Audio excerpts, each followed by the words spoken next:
अस्सलाम वालेकुम and welcome to रोशन सवेरा। आज इंडिपेंडेंस डे है, जश्न आज़ादी सबको बहुत बहुत मुबारक हो। ये सिर्फ एक आज़ादी का दिन नहीं है, ये एक सेलिब्रेशन इस तरह की है कि जो हमें इतने सालों पहले आज़ाद मुल्क मिला और हम आज़ाद हुए और हमने उसको कैरी ऑन किया और आज हम पूरी दुनिया में सेलिब्रेट करते हैं पाकिस्तान डे।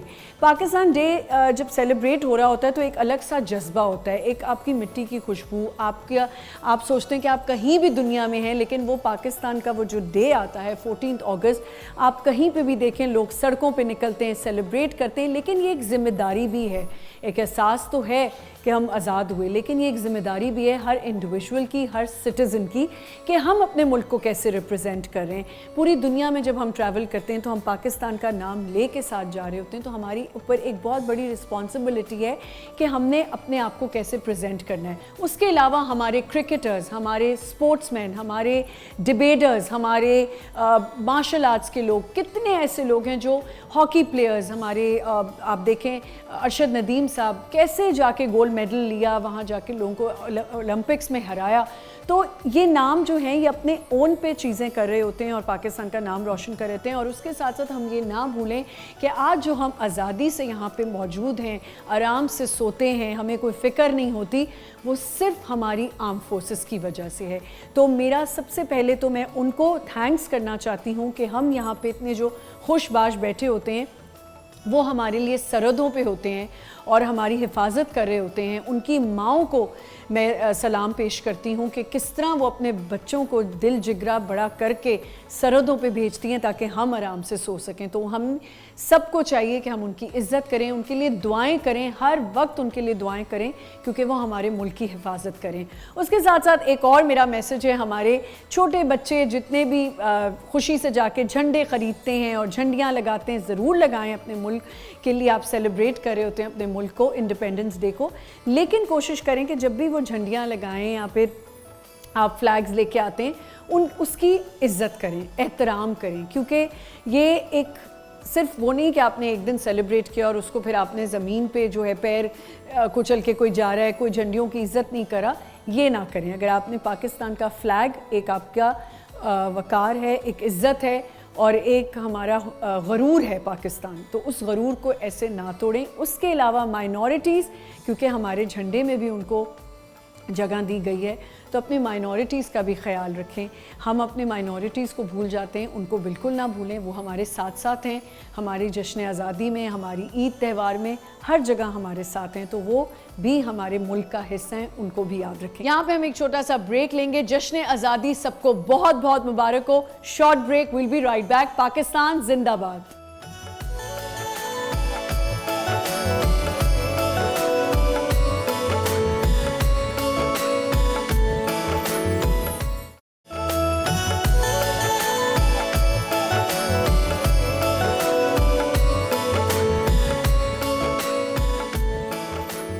जी, तो अब मैं आपको मिलवाऊंगी, हमारे साथ यहाँ पे मौजूद हैं बहुत ही ज़बरदस्त प्रोफेसर हैं, head of the history department, doctor Mohammad Moiz Khan. अस्सलाम वालेकुम सर, कैसे हैं आप? Happy independence day. Thank you.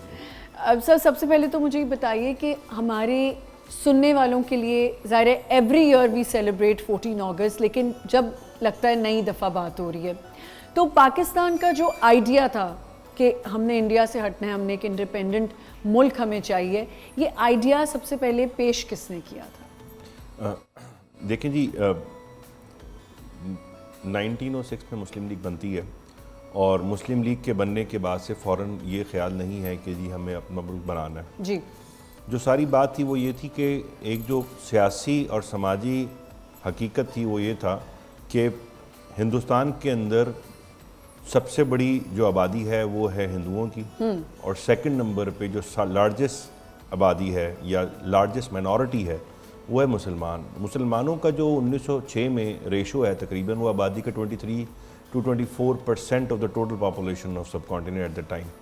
अब इसके अंदर ब्रिटिश इंडिया भी है और इंडिपेंडेंट स्टेट्स भी हैं, तो वहाँ से स्ट्रगल शुरू हुई और एडमिनिस्ट्रेटिवली जो मामलात हैं वो पहले चलते रहे कि जी मुसलमानों को प्रॉपर जॉब्स मिलें, प्रॉपर रिप्रेजेंटेशन मिले, तमाम इकोनॉमिक अपॉर्चुनिटीज़ मिलें, पढ़ने लिखने का तरीका मिले, लेकिन जब वो नहीं हुआ, वो जब नहीं हुआ और रिजेक्शन होती रही, नेहरू रिपोर्ट में बड़ी मायूसी हुई क्योंकि उसके अंदर मुसलमान जो थे वो मिल के काम कर रहे थे। एक ऑल पार्टीज़ कॉन्फ्रेंस बुलाई गई थी कांग्रेस की जानिब से, जिसके अंदर कहा गया था कि मिल के बैठ के बात करते हैं। फिर उसके बाद कायदे आज़म ने 14 निकात दिए, वो उनको समझ में नहीं आए। नेहरू रिपोर्ट हमें समझ में नहीं आई।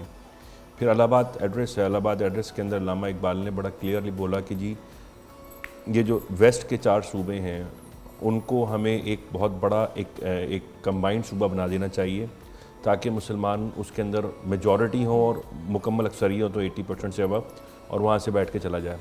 लेकिन आज़ादी या कह लीजिए कि पाकिस्तान का लफ्ज़ और पाकिस्तान की जो प्रॉपर डिमांड है वो 1933 में नाउ और नेवर जो एक पैम्फलेट लिखा था चौधरी रहमत अली ने इंग्लैंड से, वो उसके अंदर बहुत ही जिसे कहते हैं क्लियरली, और ये लफ्ज़ ये नाम जो हमारा पाकिस्तान है वो भी उन्होंने ही कॉइन किया। उन्होंने पी फॉर पंजाब रखा, ए फॉर अफ़गानिया रखा, अफ़गानिया से मतलब था ये पश्तून आबादी जो हमारी KPK की है, के फॉर कश्मीर रखा, आई फॉर इस्लाम रखा, एस फॉर सिंध था, और बलूचिस्तान फॉर तान। तो पाकिस्तान का ये पूरा जो मीनिंग एक्चुअली उन्होंने ये जो इलाका मांगे, ये 5 इलाके थे समझ लीजिए, पंजाब, सिंध, बलूचिस्तान, कश्मीर भी था उसके अंदर, उसमें बंगाल का जिक्र नहीं था। तो उसके नाम वहाँ से आया। मुस्लिम लीग ने ऑफिशियली तो इस डिमांड को एक्सेप्ट इस तरह से नहीं किया कि मुस्लिम लीग ने ऑफिशियली इसको कैरी नहीं किया 1933 के अंदर, और वो हिंदुस्तान मुत्तहदा हिंदुस्तान के अंदर रहते हुए उन्होंने कहा कि हमें हुकूक दिए जाएं, हमें सूबे बनाए जाएं। और ये थोड़ा सा इस तरह से भी डिले हो गया फर्दर के 2 सूबे बन गए थे 1955 के अंदर, सिंध और NWFP। सिंध और NWFP जब सूबे बने और सूबा एक्चुअली सेपरेट हुआ था, तो उसके बाद क्या हुआ कि दो प्रोविंसेस ऐसे हो गए थे, सिंध और NWFP, जिसके अंदर मुसलमानों की ओवरवेलमिंग मेजॉरिटी थी। उसके अंदर जब भी इलेक्शन होंगे तो उसके अंदर मुसलमानों की हुकूमत ही आनी थी। पंजाब और बंगाल के अंदर मुसलमानों की ठीक ठाक आबादी थी, तो वहाँ पे भी उनको इतना खौफ नहीं था। तो चलता रहा मामला। फिर 37 से 39 का जो मामला है उसके अंदर इलेक्शन हुए 37 में, 37 में से लेके 2 साल कांग्रेस ने हुकूमत की, और कांग्रेस ने 8 सूबों में हुकूमत की 11 में से।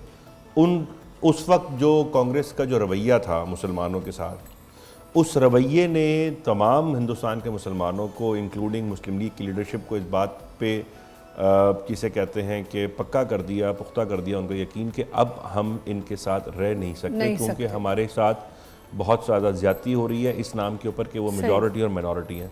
तो फिर उसके बाद जो है 1940 23 मार्च को मुस्लिम लीग ने पहली दफ़ा इस बात का अनाउंस किया कि जी हमें नहीं रहना। इससे पहले एक सूबाई, ये भी इम्पॉर्टेंट बात है कि 1938 में सूबाई मुस्लिम लीग 1938 में सिंध मुस्लिम लीग का इजलास हुआ, जिसके अंदर अब्दुल्ला हारून साहब थे। वहाँ पे सिंध मुस्लिम लीग के अंदर सूबाई लेवल के ऊपर एक डिमांड आई थी कि मुल्क को अलहदा कर दिया जाए। और इसमें एक और बात यह है कि 1937 में अल्लामा इकबाल की डेथ से 1 साल पहले, ये बात बतानी ज़रूरी है क्योंकि हम ये कह रहे हैं कि आइडिया और डिमांड कब हुई, तो 1937 में अल्लामा इकबाल ने एक लेटर लिखा गालिबन जून में बिल्कुल, और 1937 जून में कायदे आज़म को लेटर लिखा, और उसमें एक लेटर में कहा कि जिना साहब, अब मुझे ऐसा लगता है कि मुसलमानों का गुजारा या मुसलमानों का मुस्तकबिल अब मुत्तहदा हिंदुस्तान के अंदर मुमकिन नहीं है, और हमें अब अपने मुस्लिम सूबों की या जहाँ इलाकों में मुसलमानों की अक्सरियत है वहाँ पे हमें सूबों की एक नई वफाक बनानी पड़ेगी, फेडरेशन बनानी पड़ेगी। और उसके बाद उन्होंने ये भी कहा कि मुझे लगता है कि इस काम को सर अंजाम देने के लिए आपसे बेहतर शख्सियत कोई नहीं है। तो ये एक उनका लेटर बेसिकली आइडिया ख्वाब उन्होंने ही देखा था, जो हम आजकल अपनी बुक्स में भी पढ़ते हैं, और इलामा इकबाल का ख्वाब।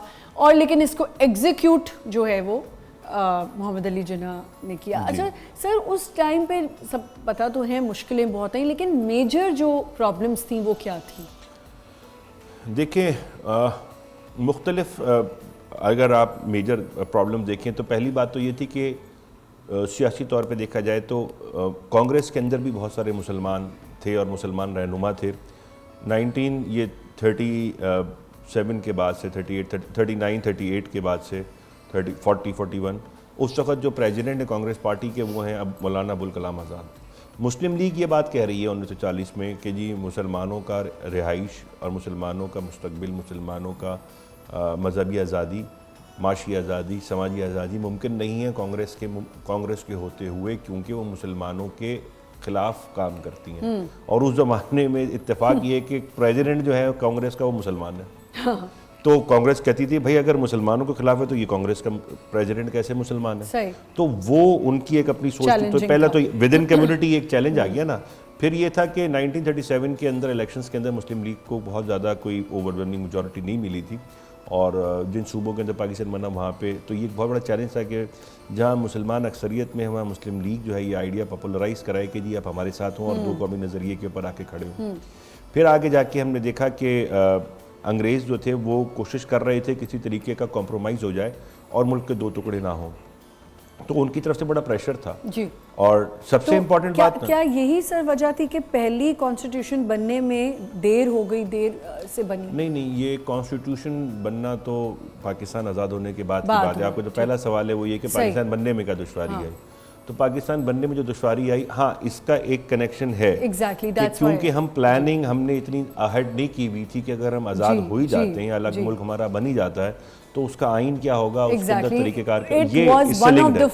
It is a major, it is one of the many मतलब वेरी सिग्निफिकेंट फैक्टर, क्योंकि हमारे जो समझ लें कायदे-ए-आज़म मोहम्मद अली जिन्ना ने एक्चुअली जो हमें रोड मैप दिया, हमें जो एडमिनिस्ट्रेशन दी और हमें जो तरीक़ेकार दिया, जो आइडियोलॉजी दी, उसके अंदर एक चीज़ ये आप कह लीजिए कि कॉन्स्टिट्यूशन के उन्होंने असूल तो दिए कि कॉन्स्टिट्यूशन कैसी होगी, फेडरल होगी, डेमोक्रेटिक होगी, ओपन फॉर ऑल होगी, तमाम लोग आज़ाद होंगे, तमाम मज़ाहिब को अपने अपने उनकी 11 अगस्त 1947 की स्पीच है हमारी कॉन्स्टिट्यूशन असेंबली में, उसमें सब चीज़ें थी उन्होंने बताई। लेकिन एक ड्राफ्टेड जो कॉन्स्टिट्यूशन लिखी हुई होती है वो प्रिपेयर नहीं कर सके, क्योंकि ज़ाहिर है टाइम ही इतना नहीं मिला। कायदे-ए-आज़म की रहलत हो गई पाकिस्तान बनने के 13 महीने के बाद, अगस्त 47 से सितंबर 48, और उस वक्त बड़े चैलेंजेस थे हमारे पास। पाकिस्तान के बाद फ़ौरन बनने के बाद रेफ्यूजीज़ आ रहे थे, काफ़ी सारा कम्युनल वायलेंस हो गया था।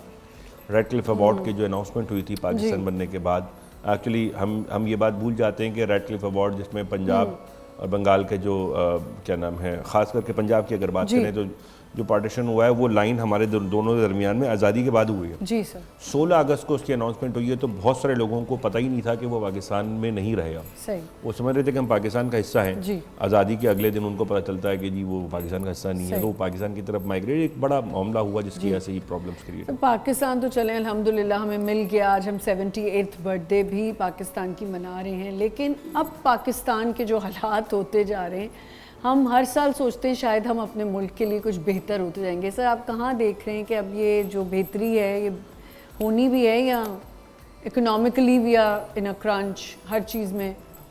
देखें, ये सवाल मुझसे पिछले 2-3 साल से सारे स्टूडेंट्स और जितने भी लोग बात करते मिलते हैं वो शोज़ में भी यही सवाल किया जाता है कि जी अब क्या होगा पाकिस्तान, अब क्या होने वाला है? क्योंकि हम हर आदमी यही कहता है कि जी अब बचा क्या है इसमें, चले जाएँ बाहर चले जाएँ, एक हम ये देखते हैं।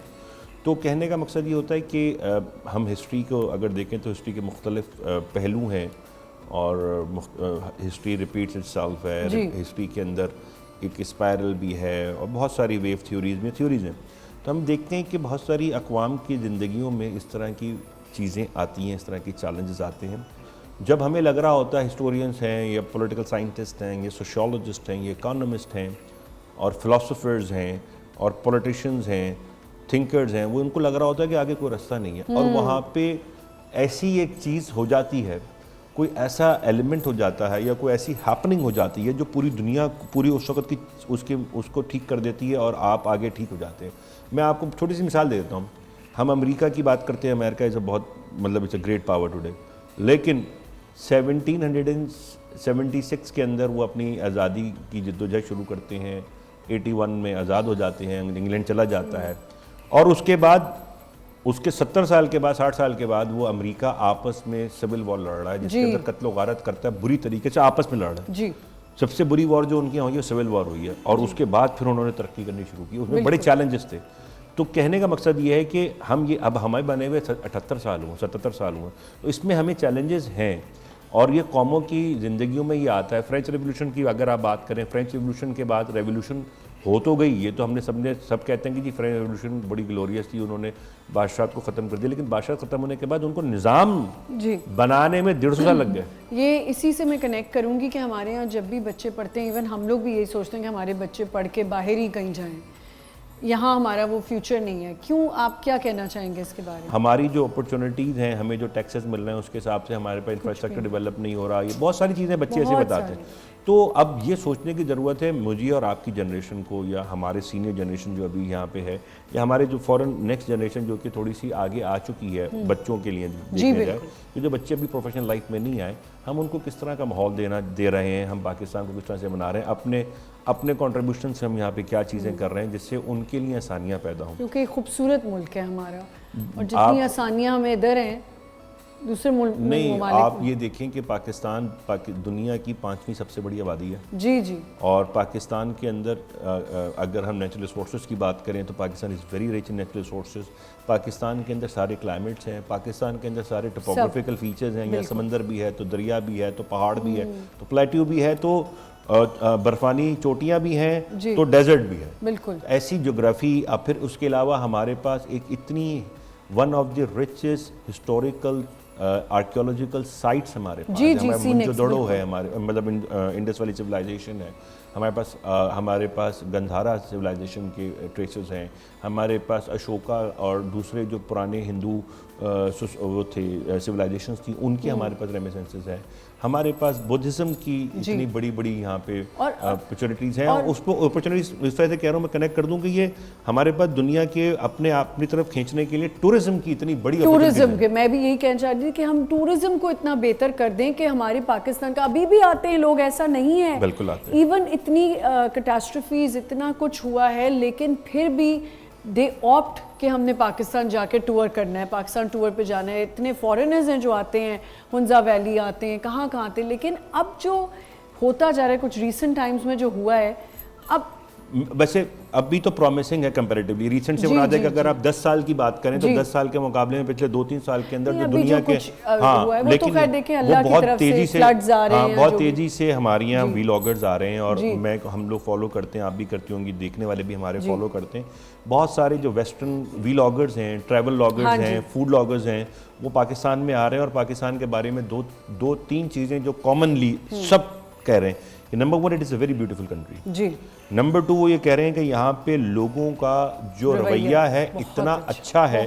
सबसे ज़्यादा जो बात कर रहे हैं कि Pakistan is the only country जहाँ पे आपसे जो सड़क पे चाय भी बेच रहा होगा ना ठेले के ऊपर, वो भी फॉरेनर से पैसे नहीं लेता। ये सारे के सारे कह रहे होते हैं कि it is such a welcoming country कि टैक्सी वाला पैसे नहीं ले रहा, रिक्शा वाला पैसे नहीं ले रहा, मतलब बहुत ही और अगर कोई ले भी रहा है ना तो वो उतना ही ले रहा है जितने बनते हैं, ओवर चार्ज नहीं कर रहा। ये बहुत बड़ी एक तीसरी बात वो ये करते हैं कि पाकिस्तान का फूड, पाकिस्तान का फूड को जब वो कंपेयर करते हैं कि दुनिया में कहाँ गए, वो दे रेट पाकिस्तान एट नंबर 1। कह रहे हैं कि पाकिस्तान की जो फूड क्वालिटी है और फूड की जो फ्लेवर है, कह रहे हैं उससे अच्छा फ्लेवर हमने दुनिया में कहीं नहीं है। ये 3 चीजें कॉमन आ रही हैं। And the credit goes to हमारे लोकल्स जो हैं, जो लोकल हमारे व्लॉगर्स हैं, उन्होंने इतना अच्छा सोशल मीडिया पे जाके चीज़ें दिखाएंगे जस्ट टू शो पीपल कि पाकिस्तान कितना खूबसूरत है और पाकिस्तान कितना वेलकमिंग है।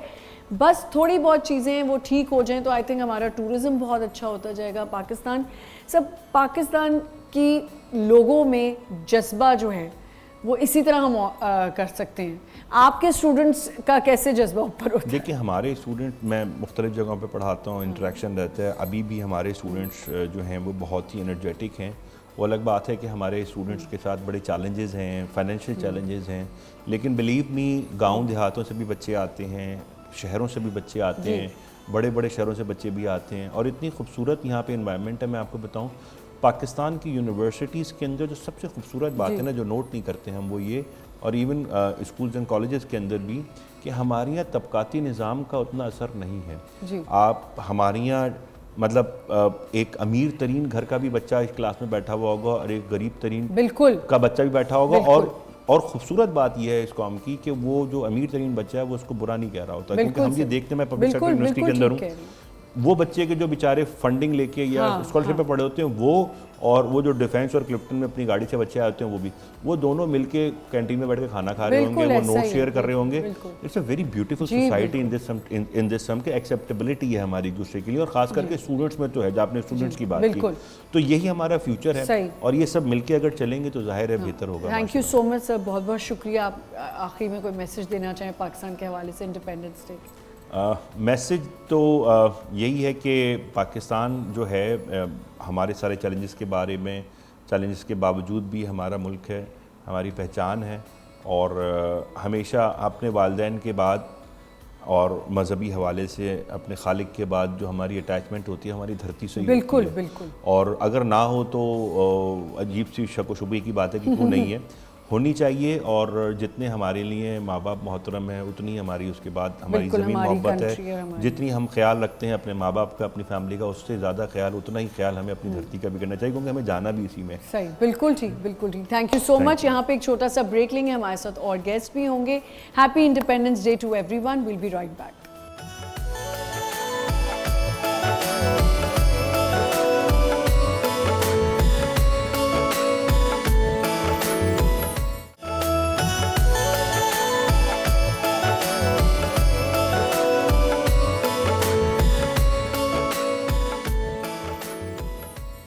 Welcome back once again. Happy independence day to everyone. आज हम 78th बर्थडे पाकिस्तान की मना रहे हैं। जश्न आज़ादी सबको बहुत बहुत मुबारक हो। ऐसा कैसे हो सकता है कि हम जश्न आज़ादी करें और आज़ादी की बात करें और हमारे साथ यूथ ना हो। यूथ हमारी जो मुल्क की इस वक्त जो यूथ है वो इतनी जज्बे से भरी हुई है, चाहे बाहर जाना चाहते हैं नहीं जानते, लेकिन घूम फिर के अब जितने भी लोग मैं देखती हूँ वो वापस पाकिस्तान ही आते हैं, क्योंकि पाकिस्तान से मोहब्बत कभी ख़त्म नहीं हो सकती। और जब हम पाकिस्तान डे मना रहे होते हैं, अपने कॉलेजेस में होते थे, तो हमारा जज्बा बढ़ाने के लिए हमारे पास सबसे पहले हमारी यूथ होती थी जो डिबेटर्स होते थे, और हमें उस डिबेट से हमारा जो है एंथुजियाज़म बढ़ जाता था, पाकिस्तान से मोहब्बत बढ़ जाती थी। आज हमारे साथ यहाँ पे मौजूद हैं दानियाल गांची, जो कि founder, back stage minds and director, cabinet affairs, youth parliament है। अस्सलाम वालेकुम। वालेकुम अस्सलाम, कैसे हैं आप? मैं बिल्कुल ठीक हूँ। तो आपको बहुत बहुत जश्न आज़ादी मुबारक। आपको भी जश्न आज़ादी मुबारक हो और वेलकम टू द शो। और हमारे साथ यहाँ पे मौजूद हैं काशिफ मेहदी, डिबेटर। अस्सलाम वालेकुम, सिंध यूनिवर्सिटी। कैसे हैं आप? जश्न आज़ादी मुबारक हो। मैं बिल्कुल ठीक ठाक। और हमारे साथ यहाँ पे बहुत प्यारी सी मुस्फिरा काशिफ, डिबेटर मौजूद हैं। इनका ताल्लुक एनडी यूनिवर्सिटी से। अस्सलाम वालेकुम। वालेकुम अस्सलाम। कैसी हैं आप? अल्हम्दुलिल्लाह, आप कैसी हैं? मैं बिल्कुल ठीक हूँ। Happy independence. आपको भी बहुत बहुत जश्न आज़ादी मुबारक। बड़ी प्यारी लग रहा है मुझे कीवी, आप पहले ही इतना वो एक्साइटेड हुई हुई हैं। 14 अगस्त को हर एक्साइटेड होता है बंदा, स्कूल कॉलेज, तो हम भी जोश जज्बे से भरे हुए हैं पूरा कि भाई डिबेट से धूम मचा दी नहीं हमने आज यहाँ पर। अच्छा दानियाल, सबसे पहले मुझे आप ये बताएं कि आप इतने अरसे से जो आप पार्लियामेंट के यूथ को है वो कर रहे हैं, तो ये कैसे एकदम से आपको हुआ कि मैं करूँ? देखिए, जब हम स्टूडेंट लाइफ में थे, हाँ। और बात करने का, बोलने का शौक़ था, तो बहुत ज़्यादा कम्युनिकेशन गैप लगा के शायद उस तरह से हमारी तैयारी नहीं है। तो एक प्लेटफॉर्म है यूथ पार्लियामेंट, उसे मैंने ज्वाइन किया आज से 10 साल पहले। ठीक है। तो आज 10 साल से मैं उसके साथ कनेक्ट हूँ, और उसी से हमने क्या नाम है मुख्तलिफ प्लेटफॉर्म्स बनाए। जिस तरह मैं आपको बताऊं, बैक स्टेज माइंड्स की आप बात कर रही हैं, इसका मेन काम ही कि इस तरह के टैलेंट को आगे लेके आना। स्पीकर्स, क्विज़र्स, बैतबाजी का आजकल रुझान है, शेर व शायरी, तो हम इस पे काम करते हैं। काफ़ी बातें हुई हमारे, कुछ लेजेंड्स, जैसे फौजियों की बातें हो रही है, लेकिन लेजेंड्स हम भूल गए। हाँ। जैसे डॉक्टर आमिर लियाकत हुसैन साहब, बिल्कुल, उन्होंने टीवी पर पहली दफ़ा पब्लिक स्पीकिंग की बुनियाद बहुत ज़्यादा प्रमोट ठीक है। तारिक अजीज साहब है, जी जी, वो क्विज को नीलाम घर लेके आए। पहले तारिक अजीज साहब, फिर आए डॉक्टर रमजान ट्रांसमिशन में डॉक्टर आमिर लियाकत हुसैन लेके, और अब वसीम बदामी। अब वसीम बदामी, मतलब ये इन्होंने ये ट्रेंड जारी रखा है जी। ठीक है। अच्छा, मुझे एक बात बताएं कि आज़ादी का लफ्ज़ महज एक, आपको लगता है कि लफ्ज़ है या एक जिम्मेदारी है? देखें, आज़ादी एक बहुत बड़ी लफ्ज़ नहीं, साथ में ज़िम्मेदारी भी है जी। ज़िम्मेदारी इस तरह है कि मैं आपको बताऊं कि हमारे साथ बहुत सारे यूथ कनेक्ट है, जो कि हमारे यूथ पार्लियामेंट के यूथ में काफ़ी लोग बाहर गए, इंटरनेशनली गए, लेकिन आज भी वो इस मुल्क को जितना मिस करते हैं ना, वो कहते हैं यार पाकिस्तान कितने अच्छा। हमारे पास हमेशा एक सर्वे आ जाता है कि इतने लोगों ने चले गए, उसमें से वापस कितना है ये सर्वे नहीं आता। ये नहीं आता, बहुत अच्छी बात। ठीक है, जाने वाले को तो आता है। इन दी एंड पाकिस्तान के अंदर बहुत अपॉर्चुनिटीज़ है। मैं आपको एक बात बताऊं, हम कहते हैं यार यहाँ पे जॉब्स अपॉर्चुनिटी, आप यकीन करें जॉब्स अपॉर्चुनिटीज़ बहुत हैं, लेकिन कंपनीज को वो टैलेंट यूथ नहीं मिल रहा, टैलेंटेड। हम बाहर चले जाते हैं, ठीक है, या फिर हमारे अंदर वो करियर काउंसलिंग नहीं है कि हमने कहाँ पे जाके कौन सी जॉब किस तरह अप्लाई करनी है। बस हमें एक धुन सवार है कि हमें बाहर जाना है, हमें ये करना है। काशिफ, आप मुझे बताएं कि आप डिबेटर भी हैं, लेकिन एक डिबेटर होने के लिए पहले जज्बा चाहिए होता है पाकिस्तान के लिए, ऐसा ही है? आपको क्या लगता है जो आपके फ्रेंड्स हैं या डिबेटर्स हैं, आपके कॉलीग्स हैं, आपके साथ काम कर रहे हैं, क्या हमारी यूथ में वो जज्बा है पाकिस्तान के लिए? बिस्मिल्लाहिर्रहमानिर्रहीम। सबसे पहले तो तमाम नाज़रीन को भी जश्न आज़ादी मुबारक।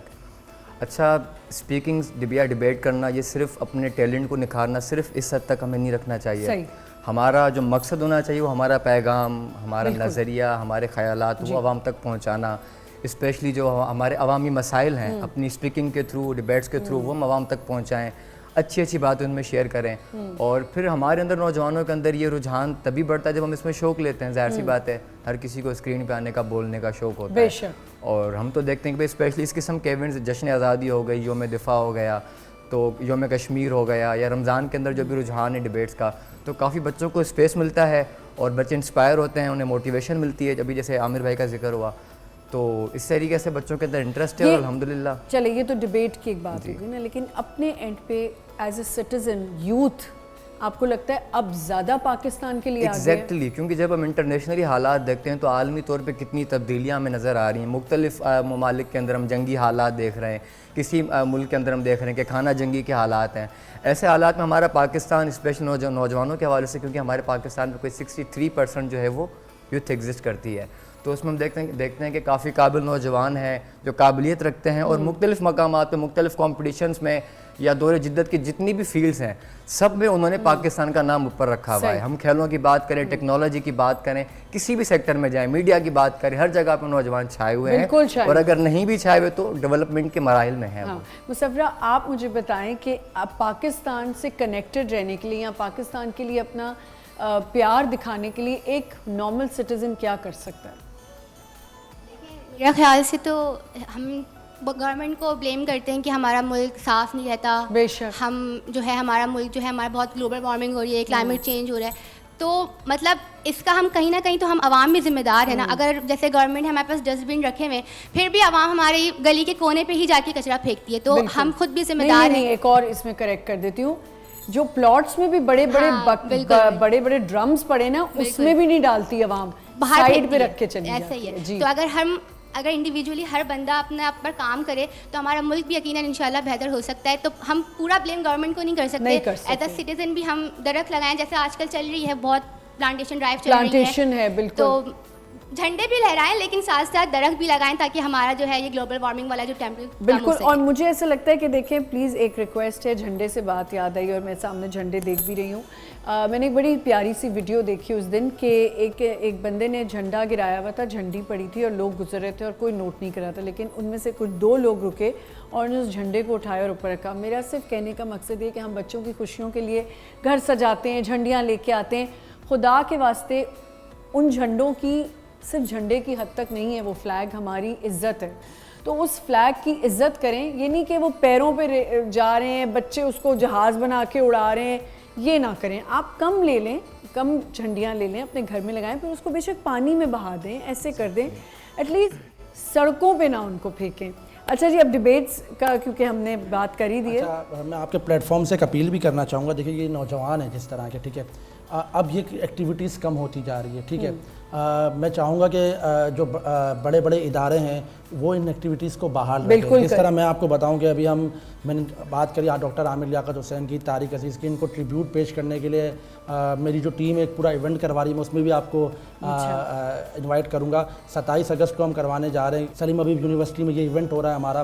तो मैं आपको भी कहूँगा, इसमें हम निशान आमिर लियाकत दे रहे हैं, डिबेट के विनर को पूरे पाकिस्तान से बच्चे आ रहे हैं, क्विज़ के विनर को हम निशान तारिक अजीज़ दे रहे हैं। तो हम तो कोशिश कर रहे हैं कि इनके लिए काम जितना हो सके, इनके लिए एक्टिविटीज़ कराई जाए, बट चाहिए कि जो तालीमी इदारे वहाँ पे भी एक सरगर्मियाँ कम होती जा रही है, ठीक है। तो ये ट्रेंड जो जिन लोगों ने सेट किया था, तो ये ट्रेंड को आगे बढ़ जाए, हम तो कोशिश कर रहे हैं, इनसे भी गुजारिश है कि बेशक बिल्कुल जी। ये जहाँ कहाँ होने जा रहा है, ये सलीम हबीब यूनिवर्सिटी में हम करवा रहे हैं। अच्छा, पहले हम मुस्फिरा से स्टार्ट करेंगे डिबेट, आ जाएं।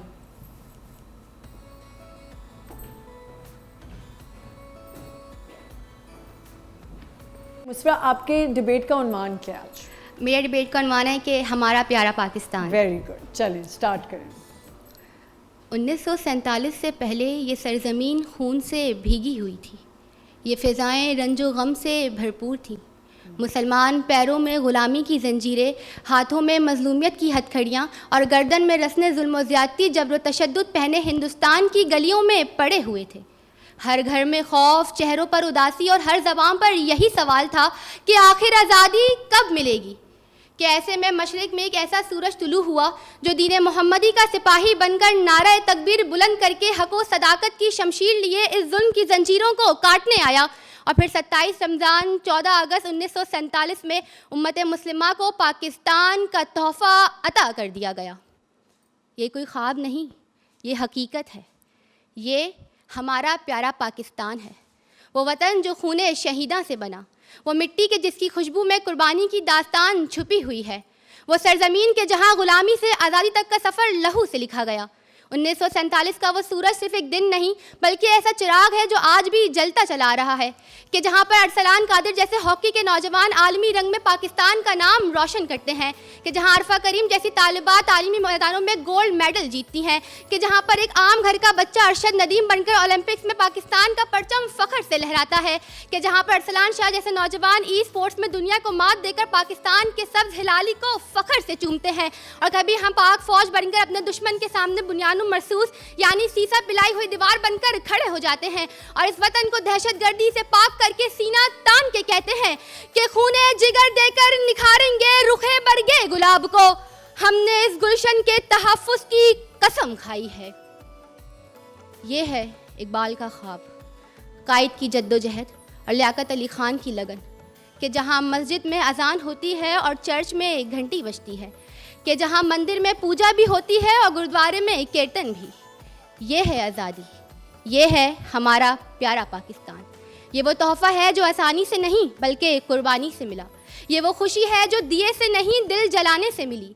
तो आएँ आज 14 अगस्त को सिर्फ झंडे ना लहराएं बल्कि अपने दिल में भी इस सब्ज़ रंग को बसाएं।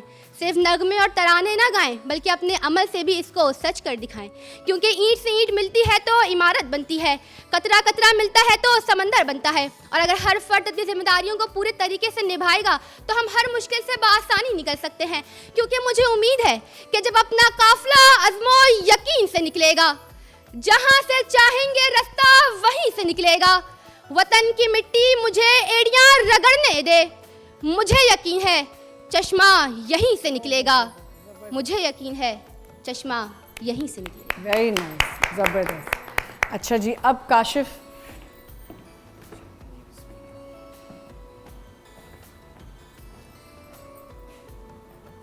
वेरी नाइस, बहुत अच्छी जी। काशिफ, आपका उन्वान क्या है आज का? मेरी तकरीर का उन्वान आज़ादी और इकबाल का फ़लसफ़ा खुदी है। वेरी नाइस, चलिए।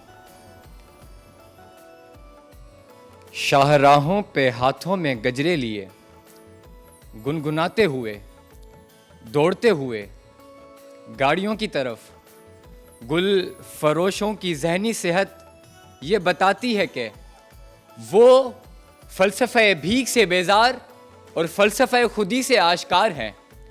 कम उजरत मगर बाइज़्ज़त रोज़गार खुदी की अलामत है। और अल्लामा इकबाल कहते हैं कि ज़िंदगानी है सदफ़ कतरे नेसा है खुदी, वो खुदी क्या कि जो कतरे को गोहर कर ना सके। है अगर खुद निगरो खुद गरो खुदगीर खुदी, ये भी मुमकिन है कि तू मौत से भी मर ना सके, ये भी मुमकिन है कि तू मौत से भी मर ना सके। मौजूद गाने महफिल, जब इंसान को खुदी की लज्जत से आशनाई हो जाती है तो इंसान गुलामी की जंजीरों में घुटन महसूस करता है। इंसान गुलाम जहन और गुलामाना रिवायात से नफरत करने लगता है। इंसान गुलामी के बुतों का बुत शिकन बन जाता है। और फिर मैं देखता हूँ कि अहले हिजरत के खून से रेलगाड़ियों के पहिए तर हैं। मैं देखता हूँ कि फिजा चीखों पुकार और सिसकियों से गमगीन है। लेकिन कुछ माएँ हैं जो नम आंखों से और हाथों में आज़ादी के झंडे लिए हुए खड़ी हैं। ये वही माएँ हैं जिन्होंने अपने लखते जिगर खोए हैं। ये वही अहले हिजरत हैं जो अपनी पुरआसाइश जिंदगी छोड़कर इस वतन में आए थे, इस आज़ाद रियासत का हिस्सा बनने आए थे। और फिर हम सब गवाह हैं कि इनकी बेमिसाल कुर्बानियों और इन शोहदा के लहू से इस सब्ज़ गुलिस्तान का माहौल आज भी तरो ताज़ा है। मौजूद गाने महफिल, इस वतन ने दुनिया को ऐसे शाहकार दिए कि जिसने पूरी दुनिया में अपना लोहा मनवाया। इस वतन ने आलमी खातून लीडर के तौर पर दुनिया को मोहतरमा बेनज़ीर भुट्टो दी। इस वतन ने साइंसी दुनिया को डॉक्टर अब्दुल सलाम जैसा नाम दिया। इस वतन ने इंसानियत के लंबरदार अब्दुल सत्तार ईदी जैसी शख्सियत को परवान चढ़ाया। ये वही वतन है जो मलाला यूसुफजई जिसने दहशतगर्दी के मुंह पर कलम का तमाचा मारा तो ये वतन उसका हौसला बना। आज भी जरूरत है कि कोई अरफा करीम रंधावा बनकर टेक्नोलॉजी की दुनिया में झंडे गाड़े। जरूरत है कि कोई महबूब शर बनकर दुनिया की टॉप 10 एसईओ एक्सपर्ट्स में अपना नाम जतवाकर पाकिस्तान का नाम बनाए। आज भी जरूरत है कि कोई हकीम सईद बने। जरूरत है कि कोई मौलाना यूसुफजई बने। जरूरत है कि कोई अब्दुल सत्तार ईदी बने। जरूरत है कि ये नौजवान नरशद नदीम बने। और जरूरत है कि हर काबिल नौजवान अपनी काबिलियत से पाकिस्तान के लिए कामयाबियां समेटे और पाकिस्तान को एक नए दौर से हमकिनार करे। समातों का शुक्रिया। बहुत ज़बरदस्त, very nice.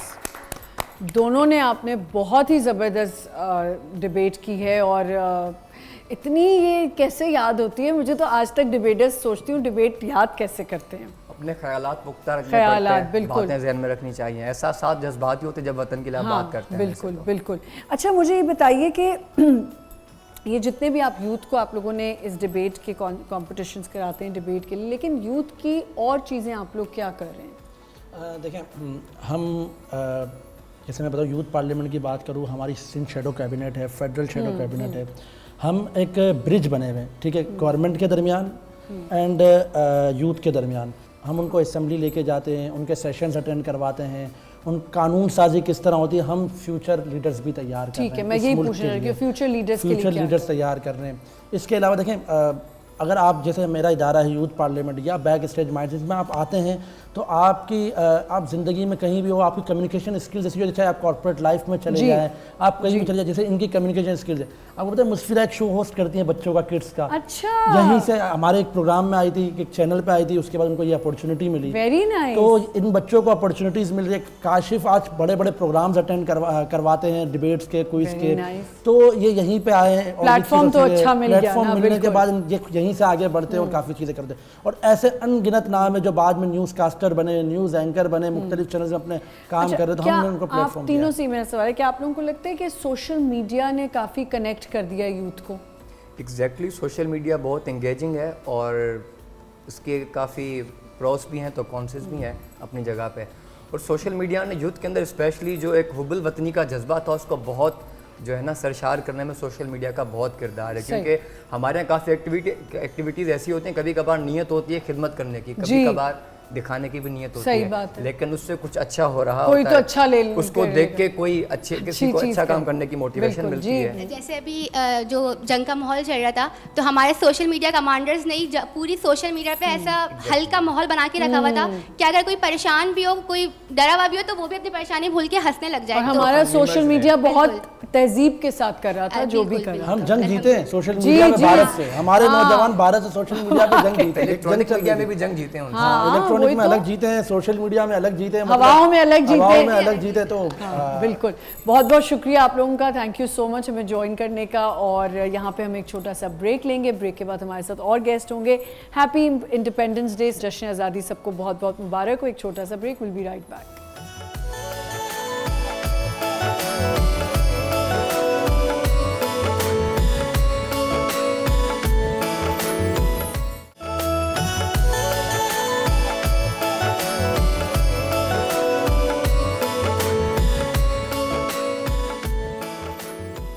Welcome back once again. सबको बहुत बहुत जश्न आज़ादी मुबारक हो। 78th इंडिपेंडेंस डे आज हम मना रहे हैं, हम सेलिब्रेशंस कर रहे हैं। और ऐसा कैसे हो सकता है कि हम अपने हीरोज़ को ना बुलाएं, जो हमारे मुल्क के ऐसे हीरोज़ हैं जिन्होंने इतना काम किया है पाकिस्तान के लिए और पाकिस्तान को बहुत हाई लेवल पे जाके रिप्रेजेंट करते हैं। इसी तरह का एक फैमिली है जो मार्शल आर्ट्स में गिनीज़ वर्ल्ड रिकॉर्ड उन्होंने कायम किया है। और उनकी पूरी फैमिली, उनके फादर, वो खुद, उनकी वाइफ, उनके बच्चे, सब जो हैं वो मार्शल आर्ट्स में बहुत एक्सपर्ट हैं और उन्होंने एक रिकॉर्ड कायम किया है, पाकिस्तान को रिप्रेजेंट किया। आज वो हमारे साथ यहाँ पे मौजूद हैं। हमारे साथ हैं यहाँ पे राशिद नसीम, जो कि एक बहुत ही ज़बरदस्त मार्शल आर्ट में उनका है, और उनके साथ उनके वालिद हैं नसीमुद्दीन। अस्सलाम वालेकुम।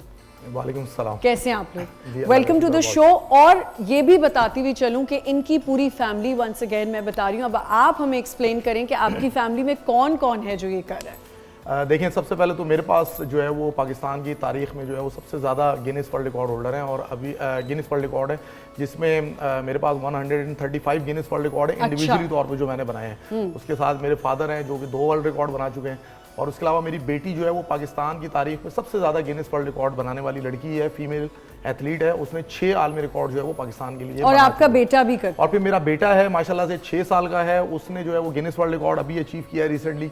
और इसके अलावा मेरी है। वाइफ ये है। क्या चक्कर है? सब मार्शल आर्ट्स में, सब कराटे खेलेंगे, सब ये करेंगे। देखें, मेरा अपना हमेशा से मानना ये रहा है कि जब आप किसी चीज़ को करें तो पूरे दिल से करें, पूरी हिम्मत से लेकिन करें, क्या पूरे जज्बे से करें। बच्चों का इंटरेस्ट था, या आपने फोर्सफुली कहा कि नहीं मैंने ये किया है, मेरे वालिद साहब ये करते थे, वाइफ करती थी, तो अब तुम लोगों ने भी करना है? देखें, फोर्सफुली कोई भी काम नहीं करा सकते आप, बच्चों से हो या बड़ों से हो, कोई भी हो। क्योंकि मैं बेसिकली मार्शल आर्ट करता था, मार्शल आर्ट प्रैक्टिस करता हूँ घर में, एक छोटी सी 2 कमरों पे हमने अपनी एकेडमी भी बनाई हुई है, इसके अलावा अलग से एकेडमी है। तो वो जो बच्चे हैं वो मार्शल आर्ट को करते हुए, मतलब मुझे देखते हुए जो है मार्शल उनका आर्ट भी डेवलप हुआ, ठीक वो बड़े हुए हैं। अच्छा, मुझे ये बताएं कि वालिद साहब आपने जब स्टार्ट किया था तो आप चाहते थे कि आपका बेटा भी करे? जी, तब मुश्किल होती थी या अब मुश्किल होती है? क्योंकि अब ज़माना चेंज हो गया, अब तो शायद इस चीज़ को बहुत ज़्यादा रिकग्निशन भी मिलती है, पसंद भी किया जाता है, लोग इसको एज ए मुश्किल तो प्रोफेशन। कोई नहीं मेरे लिए। जी, मेरे लिए कोई मुश्किल नहीं है, इसलिए कि मैं वेल्डिंग का काम करता हूँ, मैं वैसे मेरे अच्छा। हाथ हाँ मजबूत है। तो ये शौक कैसे आया फिर आपका मार्शल आर्ट्स का? बस शौक इनको देख के। वेल्डिंग करते करते? अच्छा, पहले इन्होंने किया फिर आपने वेल्डिंग किया? का काम। यार आपने पूरी फैमिली को लगा दिया इसमें। ये असल में अभी मैंने कल भी मैंने जो है वो माशाल्लाह पाकिस्तान के लिए 3 आलमी रिकॉर्ड कायम किए। अच्छा। तो कल मैं रिकॉर्ड अटेंड कर रहा था, तो कल फादर मुझे कह रहे थे यार मुझसे भी अभी एक कोई वर्ल्ड रिकॉर्ड बनाता, 14 अगस्त का मौका है, हाँ। तो मुझसे भी कोई वर्ल्ड रिकॉर्ड बनवा लेना था। तो मैं प्रैक्टिस, तुमने मुझे बताया नहीं, मैं प्रैक्टिस कर लेता थोड़ी, तो मैंने फिर इनको रोका, मैंने बोला नहीं आपसे 6 सितंबर पे बनवाएंगे इंशाल्लाह ताला। अच्छा, मुझे ये बताएं राशिद कि एक वर्ल्ड रिकॉर्ड जब बनता है, गिनीज वर्ल्ड बुक में जाना बहुत बड़ी बात है, तो इसके लिए बहुत ज़्यादा स्ट्रेंथ चाहिए होती है, बहुत प्रैक्टिस होती है। तो कैसे, यहाँ तो हमारे पास इतनी कोई फैसिलिटीज़ हैं नहीं, और ना हमारे मुल्क में ऐसा होता है कि हम इन स्पोर्ट्स को, इन चीज़ों को प्रमोट करें ज़्यादा। देखें, अगर पाकिस्तान में मुझे फैसिलिटीज़ मिलती तो अभी मेरे 135 गिनीज वर्ल्ड रिकॉर्ड हैं, तो शायद ये 235 हो चुके होते। चलें 135 भी अपने ओन पे करना बहुत बड़ी दूसरी बात बात ये कि देखें, फैसिलिटीज़ जो है ना वो हर शख्स को पता है कि क्रिकेट के अलावा पाकिस्तान में बहुत कम स्पोर्ट्स हैं, बल्कि ना होने के बराबर है जिनको जो है वो फैसिलिटीज़ मिलती हैं या स्पॉन्सरशिप मिलती है, कुछ भी नहीं होता। तो अगर हम ये सोचना शुरू कर देंगे तो फिर हम आगे नहीं बढ़ सकते। तो मैंने जब पहले 10 से 12 आलमी रिकॉर्ड बनाया तो मेरे जहन में भी ये चीज़ें आने लगी कि यार आपको कोई सपोर्ट नहीं कर रहा, आप वर्ल्ड रिकॉर्ड बनाते जा रहे हैं। लेकिन मैंने कहा यार मुझे अपना काम पे तवज्जो करनी चाहिए, जब मुझे सपोर्ट मिलनी होगी या फैसिलिटीज़ मिलनी होगी मिल जाएंगी, लेकिन जहाँ तक मेरी हिम्मत है, जहाँ तक मैं अपनी बसात में रहते हुए पाकिस्तान के लिए कुछ कर सकता हूँ तो मैं वो करता रहूँ।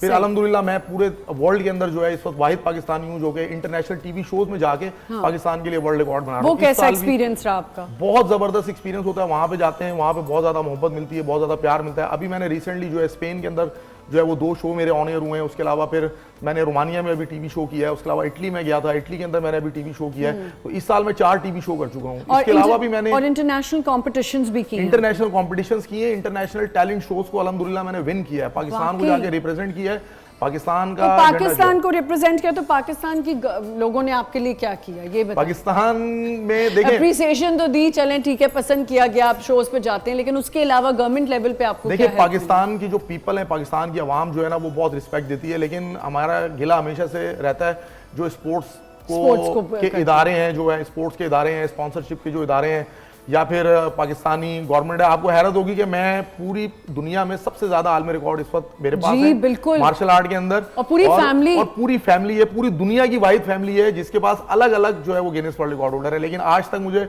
ना तो वजीर आज़म सिंध ने कभी बुलाया, ना मुझे वजीर आज़म पाकिस्तान ने कभी बुलाया, ना गवर्नर सिंध ने बुलाया, इवन के किसी मेयर ने भी मुझे जो है ना वो अपने पास जो है ना वो आज तक मदू नहीं किया कि यार ये बंदा पूरी दुनिया में जा रहा है, पूरी दुनिया के जाके टीवी शोज में पाकिस्तान का नाम जाके बुलंद कर रहा है। जापान से टोक्यो टीवी की टीम मेरे घर पे आकर जो है मुझे ढूंढते हुए मेरे घर आ गई थी और मेरे घर पे आके मुझ पर डॉक्यूमेंट्री बना चुकी है, लेकिन पाकिस्तान का कोई इदारा मेरे घर नहीं पहुंचा अभी तक। चलें कोई बात नहीं, वो भी इंशाल्लाह कभी हो ही जाएगा। अच्छा मुझे बताएं कि घर में अगर एक दूसरे पे गुस्सा आता है तो डरते ही होंगे सब कि तो सारे एक्सपर्ट्स हैं, तो कोई ऐसी बात ना कहें। नहीं देखिए, गुस्से की तो खैर क्या है कि घर में तो हमारे वालिद साहब हैं, लाजमी बात है, यही सारी चीज़ों को देख रहे होते हैं और इनकी सरबराही में पूरा घर चलता है। वालिद साहब को आपने कैसे कन्विंस किया? देखिए वालिद किसी को भी कन्विंस करने की जरूरत नहीं है, खुद ब खुद कन्विंस है। देखिए घर में एक माहौल बना हुआ है, मैं ट्रेनिंग कर रहा हूँ, वर्ल्ड रिकॉर्ड बना रहा था, टीवी के ऊपर आना शुरू हुआ, फिर मेरे 17 शागिर्द हैं जो कि गिनीज वर्ल्ड रिकॉर्ड होल्डर हैं, उनको मैंने वर्ल्ड रिकॉर्ड बनाना शुरू किए, तो मेरी बेटी के अंदर शौक पैदा हुआ। फातिमा में सबसे पहला मेरा जो लास्ट टाइम आई थिंक मैं फातिमा से मिली थी जब उसने रिकॉर्ड कायम किया था। बिल्कुल उसने फिर फातिमा ने आलमी रिकॉर्ड बनाया, फिर फातिमा के बाद जो है वो फादर जो है वो आलमी रिकॉर्ड होल्डर बने, उसके बाद फिर जो है ना वो वाइफ ने कहा कि भाई बेटी ने वर्ल्ड रिकॉर्ड बना लिया, बेटे ने वर्ल्ड रिकॉर्ड बना लिया, तो मैं पीछे क्यों, तो उन्होंने भी ट्रेनिंग शुरू कर दी। क्या बात है। तो अल्हम्दुलिल्लाह माशाल्लाह से ये ट्रेनिंग इतनी इजी है कि इतनी आराम से आप जल्दी सीख सकते हो और कर सकते हो? देखें आज भी मैं तकरीबन जो है वो 8 घंटे अपने क्लब के अंदर वो ट्रेनिंग के लिए गुजारता हूँ। जब कोई चीज हो जाती है तो वो बहुत आसान लगती है, लेकिन उसके पीछे जो एथलीट है वो कितनी मेहनत कर रहा है, वो कितनी स्ट्रगल कर रहा है, वो कितनी जो है वो अपनी डाइट प्लान के ऊपर एक साल हो जाता है जो है वो हम रोटी नहीं खाते, गंदम का इस्तेमाल नहीं करते, बाज़ दफ़ा मीठी चीज़ों का इस्तेमाल नहीं कर रहे हो, तो बहुत सारी चीज़ों को देख रहे होते हैं, तो अल्हम्दुलिल्लाह। अच्छा मुझे लगता है जब ये झंडे की जो बात है ना, चाहे हम जितना भी कहना पाकिस्तान ये पाकिस्तान, लेकिन जब पाकिस्तान का नाम हम कहीं रिप्रेजेंट कर रहे होते हैं और कहना होता है ना आपके पाकिस्तानी और हम कुछ हमारी अचीवमेंट्स होती हैं, तो फिर तो हमें लगता है कि हम और करें काम, है ना। जब इंडिया के खिलाफ आपने किया था तो तब क्या वो था, फीलिंग क्या थी?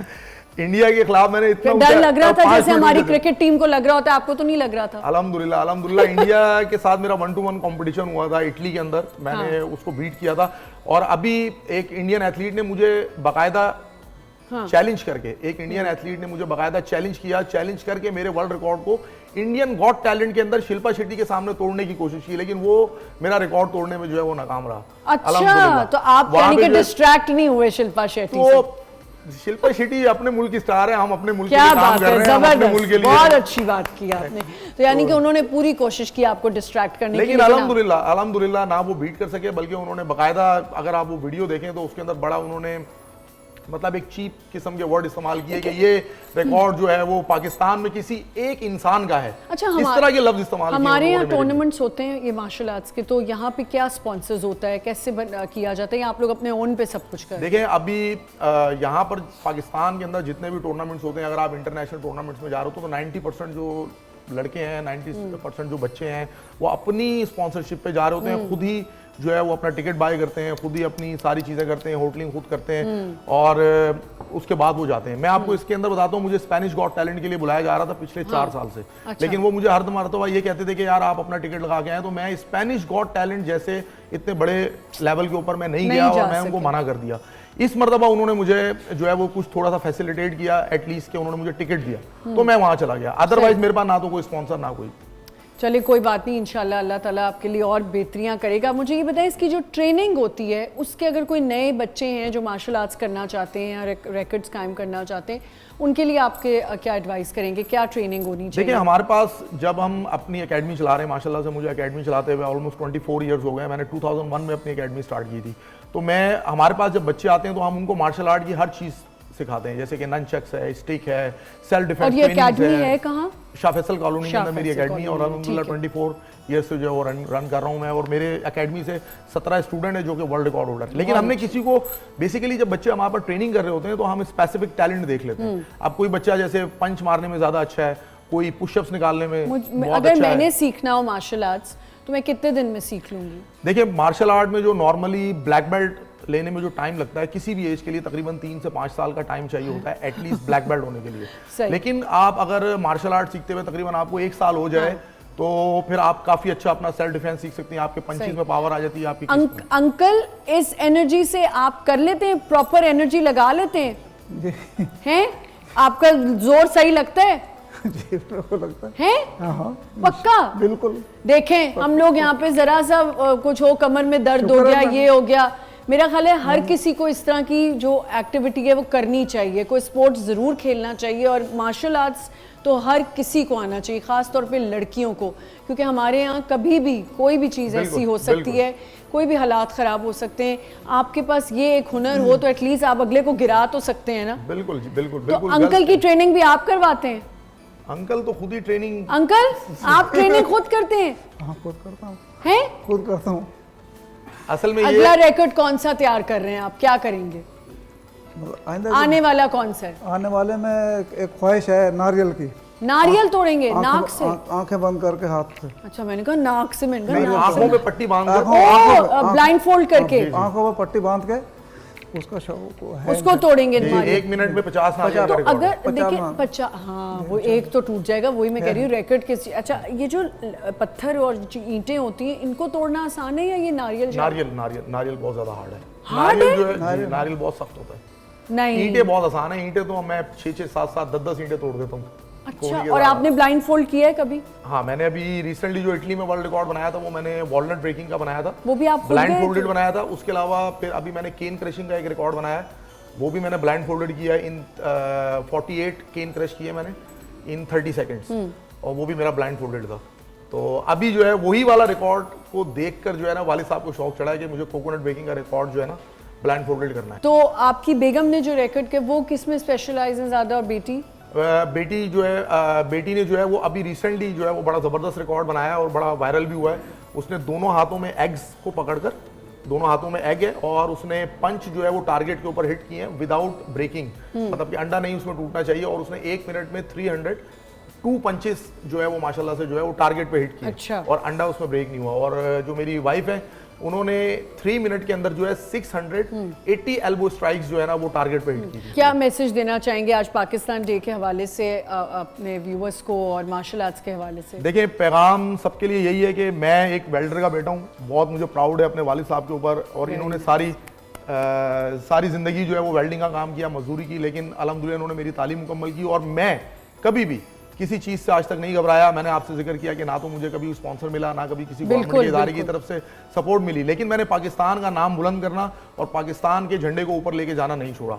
तो आप लोगों से भी यही मैं कहूँगा कि कभी भी हिम्मत ना हारें, और एक वक्त ऐसा आएगा कि आपकी लोग इज्जत भी करेंगे और इंशाल्लाह ताला मुझे भी कभी ना कभी जो है वो कोई ना कोई बुलाएगा इंशाल्लाह। और एक मैसेज और आप यहाँ पे आज लोगों को देते हुए जा रहे हैं, कन्वे करें कि आप अपने वालिद साहब का मेहनत को पे बैक कर रहे हैं और बड़ी मेहनत से करें, तो अल्लाह ताला आपको कभी भी कहीं पे भी तकलीफ आने नहीं देंगे। बहुत बहुत शुक्रिया अंकल आपका। मैं आपके अगले रिकॉर्ड का वेट करूंगी ताकि फिर मैं आपको शो पे बुलाऊं और फिर हम आपके अगले रिकॉर्ड पे बात करें। Thank you so much. आपकी फैमिली के लिए बहुत ज़्यादा तालियां।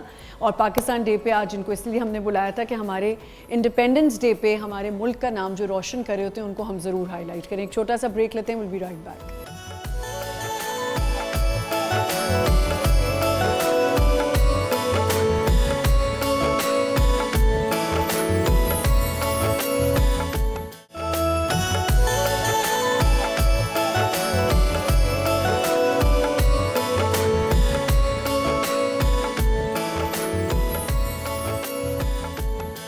Welcome back once again. Happy independence day. सबको जश्न आज़ादी बहुत बहुत मुबारक हो। 78th बर्थडे आज हम मना रहे हैं पाकिस्तान की, हम सेलिब्रेट करें। और हमारी सेलिब्रेशन में ऐसा कैसे हो सकता है कि वो लोग जिन्होंने पूरी ज़िंदगी पाकिस्तान को रिप्रेजेंट किया और बहुत नाम कमाया और पाकिस्तान का नाम रोशन किया अपनी खूबसूरत आवाज़ों से, बहुत सारे शोज़ किए। हमारे साथ यहाँ पे आज हम बड़े लकी हैं कि 2 लेजेंड्स मौजूद हैं पाकिस्तानी इंडस्ट्री से, सिंगिंग इंडस्ट्री से, म्यूज़िक इंडस्ट्री से। सबसे पहले मैं आपको मिलवाऊंगी अरशद महमूद साहब। अस्सलाम वालेकुम। वालेकुम अस्सलाम। कैसे हैं आप? जिस तरह से आपने कहा 78वीं सालगिरह, तो मेरी जानिब से भी दुनिया में जहाँ जहाँ पाकिस्तानी रहते हैं उन सबको 78वीं पाकिस्तान की सालगिरह जश्न आज़ादी बहुत बहुत मुबारक। या आपने मुझे करेक्ट किया 18वीं कह के, 78वीं जो मैं 78 बार बार बोल रही हूँ। और जी हमारे साथ यहाँ पे मौजूद हैं सबके फेवरेट और जिनके इन सबके गाने खैर दोनों के हम सुन के बड़े हुए हैं और बहुत मज़े के गाने मिली नगमे। हमारे साथ यहाँ पे हसन जागीर रॉक स्टार। अस्सलाम वालेकुम। वालेकुम अस्सलाम एंड हैप्पी इंडिपेंडेंस डे 78। आपको भी, लेकिन पहले तो आप मुझे बताएं कि आज आप शलवार कमीज पहन के क्यों नहीं आए? मैं लाल खुशी का साइन है। अच्छा, लव का? लव का, वाइट है पीस का, हाँ। ब्लैक है जो मुसलमान परेशानी में है जी, दुनिया भर में, बिल्कुल। उनका है। अच्छा, तो आपने कहा चले मैं अपनी इस बात को कवर अप कर दूं अच्छा सा। बिल्कुल। चले जी, हमारे साथ यहाँ पे एक बहुत ही खूबसूरत प्यारी सी लड़की जो कि एक सिंगर हैं और आज बड़े ही प्यारे कपड़े पहन के आई हैं, क्योंकि मैंने इनको आते ही कहा मुझे लग रहा है आपने होस्ट के कपड़े आपने जो पहने वो मुझे पहनने चाहिए थे, but she looks amazing and pretty and she has beautiful voice. Fabia Hashmi, अस्सलाम वालेकुम। वालेकुम अस्सलाम, thank you so much for the beautiful words. नहीं, you look beautiful, thank you so much for coming and जश्न आज़ादी आपको मुबारक आपको भी हो। बहुत बहुत मुबारक। अच्छा जी, क्योंकि अब जश्न आज़ादी का मौका है और हमारे ये जो लेजेंड्स हैं, फबिया आपने भी इनको सारी ज़िंदगी सुना होगा, बहुत खूबसूरत आवाज़ के मालिक हैं और बेहतरीन और बेशुमार शोज़ किए हैं आप लोगों ने, इकट्ठे भी अलग भी। हाँ। जब पाकिस्तान को रिप्रेजेंट करते हैं तो कैसा लगता है? बहुत अच्छा लगता है और जाहिर है कि पाकिस्तान हमारी शान, हमारी आन, हमारी पहचान है। हमें बहुत खुशी होती है, हम दुआ करते हैं कि या अल्लाह हमारे मुल्क को नज़र बद से बचाना और हमारे मुल्क को इसी तरह से पाइंदाबाद रखना, बिल्कुल, बिल्कुल। जिसकी वजह से हम हैं। और हमें चाहिए कि हम अपनी औलादों को, अपने बच्चों को कम से कम ये ज़रूर सिखाएं झंडे की इज्जत, बिल्कुल, रिस्पेक्ट। जो हम कहीं गिरा हुआ होता है 14 अगस्त तो बड़े मना लेते हैं हम लोग, उसके बाद उसकी रिस्पेक्ट, जी जी जी, आप जहाँ देखें उसको आप उठाएं, उसको झाड़ें, उसको चूमें, क्योंकि यही हमारी शान है। बिल्कुल, यही हम इसी से हैं। मैंने और हसन ने मुल्क के अलावा जो है इंटरनेशनली आपने बहुत ज़्यादा किया। अमेरिका में, कनाडा में हमने बड़े शोज़ किए हैं उमर भाई के साथ, जी, उमर शरीफ साहब के साथ, वो भी लेजेंड, बिल्कुल। आज वो दुनिया में नहीं है, अल्लाह उनको तो उनका काम और उनका नाम तो सारी ज़िंदगी रहेगा। बेशक, बेशक। तो इसलिए उनका नाम मैं जानबूझ के लेता हूँ। जो लोग चले गए हैं इस दुनिया से, या वो लोग जो मेरी ज़िंदगी में जैसे म्यूज़िक डायरेक्टर हो गए, जैसे शायर हो गए, मैं इनका नाम इसलिए लेता हूँ कि इसमें मेरी इज़्ज़त का इजाफा होता है, मैं अपनी इज़्ज़त को बढ़ाता हूँ, तो इसलिए मैं नाम लेता हूँ। तो जिंदाबाद पाकिस्तान, पाकिस्तान फायदाबाद जी। मैं तो आज बहुत खुश हूँ। आप तो काफी अरसे अमेरिका रहे भी हैं। मैं शोज़ के लिए जाता हूँ, मैं दुनिया में रहता कहीं नहीं हूँ, पूरी दुनिया में जाता हूँ शोज़ के लिए। पाकिस्तान से मोहब्बत, बिल्कुल। अभी यूरोप में था, माशाल्लाह से पूरा यूरोप का टूर किया, तो एम्बेसी ऑफ पाकिस्तान ने बड़े हमारे शोज़ किए, बहुत ज़बरदस्त। तो कौन सी एम्बेसी थी, जरा हमें बता दें, हम वीज़ा लगवा लें आपके बार्सिलोना में हमने किया, शेंगन वीज़ा। और शेंगन वीज़ा आपको पता है, तो उसमें हमने स्वीडन में, नॉर्वे, डेनमार्क, अच्छा, तो इस सारी जगह पे हमने किया। और क्या जज्बा है ना वहाँ पे लोगों का, जब पाकिस्तान डे आता है, किस तरह उनको सेलिब्रेट करते होते हैं। आपको तो वीज़ा लग सकता है, कोई प्रॉब्लम थोड़ी। जी, वो तो मैं वैसे ही इनको तंग कर रही हूँ। माशाल्लाह से बड़े माशाल्लाह शोज़ हमने किए, और मैं ये देखता हूँ कि इस वक्त पाकिस्तान को अल्लाह रब्बुल इज़्ज़त इतनी कामयाबी से हमकिनार कर रहा है, चाहे वो हमारी एयरफोर्स हो, चाहे वो बर्री फोर्स हो या नेवी हो, तो वो सभी इस वक्त कामयाबी के झंडे गाड़ हैं। और हमारी जो पाकिस्तानी अवाम है इस वक्त फ़ौज की शान बशाना खड़ी है। तो गवर्नमेंट ऑफ पाकिस्तान का मैं मशकूर हूँ, शुक्रगुजार हूँ कि उन्होंने मुझे सितारा इम्तियाज़ दिया। मेरे नाम से रोड स्ट्रीट का नाम, डीसी साहब का भी मैं मशकूर हूँ, शुक्रगुजार हूँ, ताहा सलीम साहब का। फिर मेरी म्यूज़िक एकेडमी बहुत ज़बरदस्त रन हो रही है 5 स्टार राउंड अबाउट चौरंगी पे, एल ब्लॉक पे, बहुत हसन जहांगीर म्यूज़िक एकेडमी। तो आज मैं खुशी से इस वक्त दीवाना हो रहा हूँ, क्योंकि पाकिस्तान की जश्न आज़ादी लाइक सेलिब्रेशन और न्यू ईयर, ईद, बकरीद, सारी खुशियाँ जो है वो हमारी 14 अगस्त की सेलिब्रेशन में शामिल है। और जैसे आपने कहा कि आपको ऑनर किया गया, तो आप डिज़र्व भी करते हैं, आप लोग लेजेंड्स हैं। आप लोगों के लिए तो हम हमेशा से हमने सुना है गाने और इतना प्रेजेंट किया आपने पाकिस्तान को। फबिया, ऑब्वियसली आप इनसे बहुत छोटी हैं, तो आपने जब सिंगिंग में आगाज़ किया होगा, लेकिन पहले मिली नगमे और ये सब, तो जब पाकिस्तान के गाने गाने का मौका मिलता है तो कैसी फीलिंग होती है? बहुत एंथुसियास्टिक फीलिंग होती है वो, और बहुत अच्छा लगता है कि। और आप चाइल्डहुड से ही सिंगिंग कर रही हो? जी। I started singing when I was 11 years old. अच्छा। तो मुझे पता ही जब चला था, मेरी मिस ने मुझसे पूछा आके कि इंडिपेंडेंस डे शो हो रहा है, तो किसी को सारे बच्चे डिस्कवर होते हैं सिंगिंग में इंडिपेंडेंस डे या टैब्लोज। तो मैंने वो सोनी धरती उनको सुनाया था और उनको इतना अच्छा लगा, तो तब मुझे भी पता लगा था 2 जजेस आए हैं आज आपकी आवाज़ को जज करेंगे। तो that's how I got to know about my talent and music, और इसी तरह शुरू किया। और सही स्कूल के स्टेज से फिर प्रोफेशनल स्टेज पे, आप प्रोफेशनल स्टेज पे आ गए, पर अब एक बहुत बड़ी जिम्मेदारी आ जाती है। बिल्कुल ऐसे। Singing is not a joke कि आपने जब उसको प्रेजेंट करना है और जब गाना है, और अगर आप मिली नगमे सा ख़ास तौर पे गा रहे हैं या किसी बड़े सिंगर को आप उनको दोबारा से गा रहे हैं तो एक बड़ी रिस्पॉन्सिबिलिटी होती है। ऐसे ही मेरा ख्याल है कि हमारे पास रॉक स्टार हसन जहांगीर है, तो आपके गाने से ही हम आगाज़ करते हैं। बिल्कुल, इस वक्त तो मैं समझ रहे मचल नहीं रहते हैं, वो तो आप हमेशा मचल रहे हो, क्योंकि खुशी से मेरा दिल चाह रहा है कि खुशी के। वैसे आप दोनों ने इकट्ठे जो ट्रैवल किया, ज़्यादा मस्ती कौन करता है? अच्छा, तो बस मेरा दिल चाहता है कि बस पाकिस्तान का नाम हर जगह रोशन कर। ये कहता है कि मैं भट्टी में जाने वाला हूँ, फिर बर्फ पर लौट रहा हूँ। हाँ। मतलब इस टाइप की जो बातें हैं ना, हाँ। वो सारी हसन जहांगीर के पास मिलेगी। नहीं, असली में कि मतलब भट्टी पे जाने वाला हूँ, गर्म हो जाऊँ मैं, आग लगा दूँ। अच्छा अच्छा, इस तरह की एनर्जी। अभी आप कह रहे थे हमारे हम जो है ना प्यार बांटने वाले हैं, जाके आग को ठंडा करते हैं। अच्छा, आग बुझाते हैं, पानी डालते। सही। और आप तो अभी कहते ना आपकी टीवी पे भी आग लगने वाली है, अब देखते हैं आज कितनी आग। मेरा इस वक्त मैं चाह रहा हूँ कि जितने भी हमारे म्यूजिशियन दोस्त हैं, वो भी यहाँ पे मौजूद 2-3 हैं, 4 हैं, 2-3 है बल्कि, तो मैं चाहता हूँ इनके साथ मिलकर लाइव और बहुत अच्छा प्ले करें, इनके लिए भी तालियां, मजा आएगा, इनके लिए तालियां बजाइए, ताकि एक स्टैंड लेने एक रॉक एंड रोल जादूगरी की लाइन होनी चाहिए।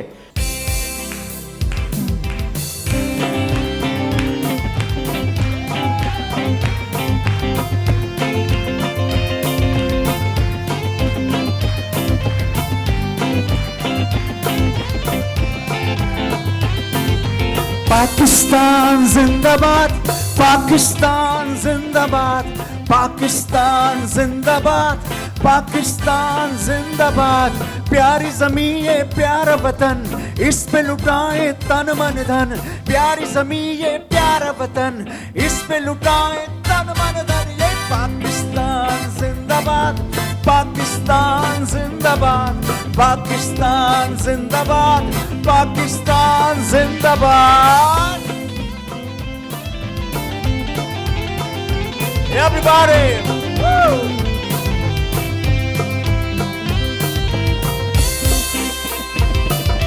रात भी हम और दिन भी हम, चांद भी हम सूरज भी हम। रात भी हम और दिन भी हम, चांद भी हम सूरज भी हम।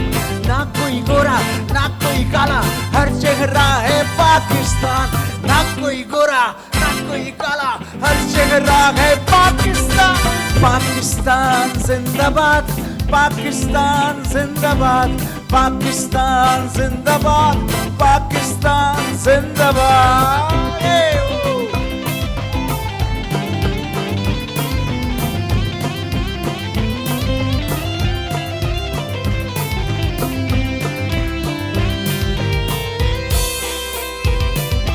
दुनिया सारी जान ले, हम सबको पहचान ले। दुनिया सारी जान ले, हम सबको पहचान ले।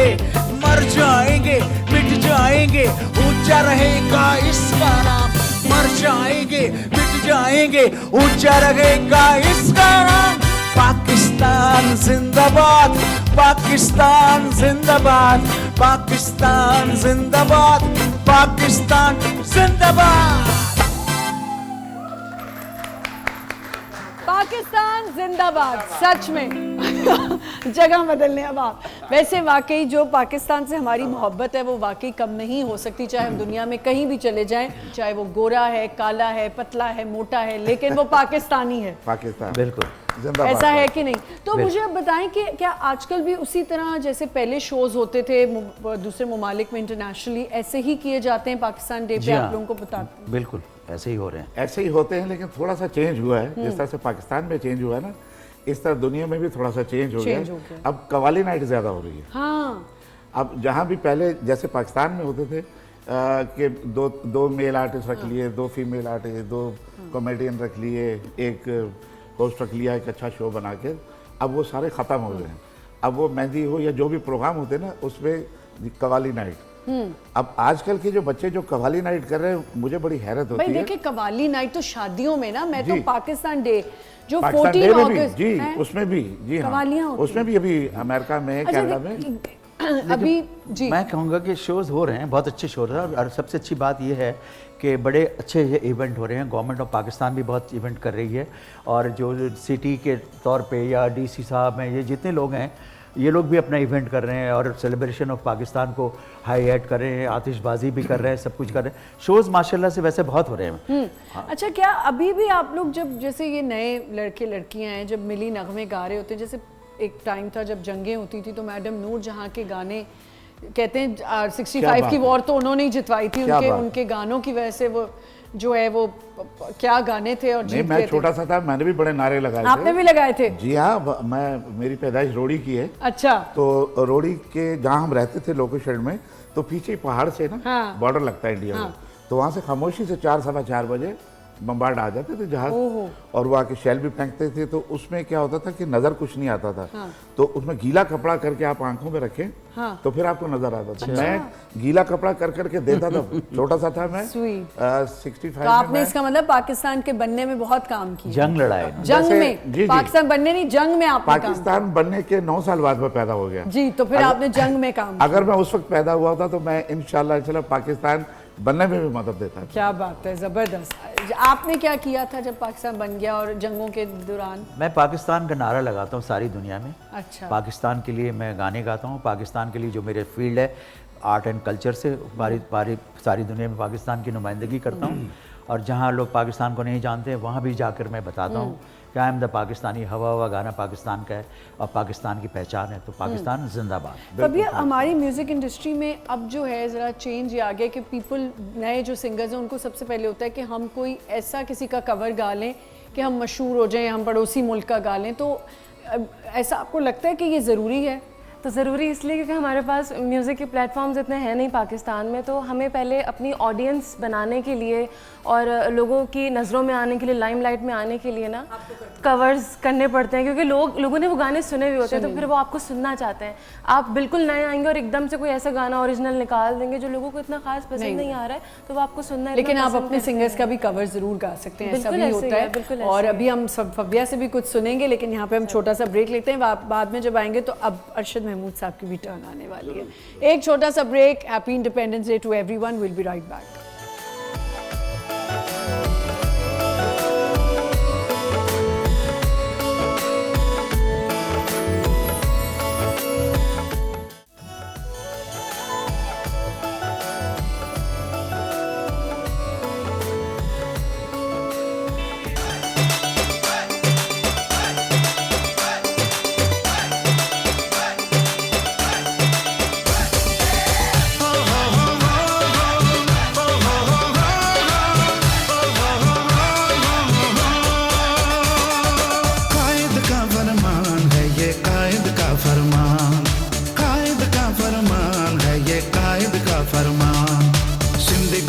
बलोच पठान, सिंधी पंजाबी बलोच पठान हुए थे जब ये एक जान, फिर बनाता पाकिस्तान। ये तेरा पाकिस्तान, ये मेरा पाकिस्तान, हम सबका पाकिस्तान, ये प्यारा पाकिस्तान। ये तेरा पाकिस्तान, ये मेरा पाकिस्तान, हम सबका पाकिस्तान, ये प्यारा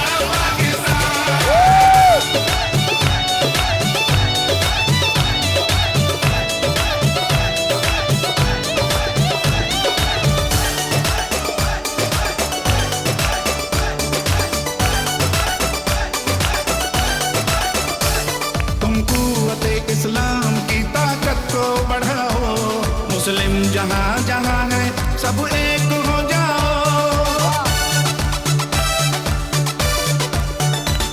तुम कुव्वते इस्लाम की ताकत को बढ़ाओ, मुस्लिम जहाँ जहाँ है सब एक हो जाओ। यकजहती से दुनिया में होगी तुम्हारी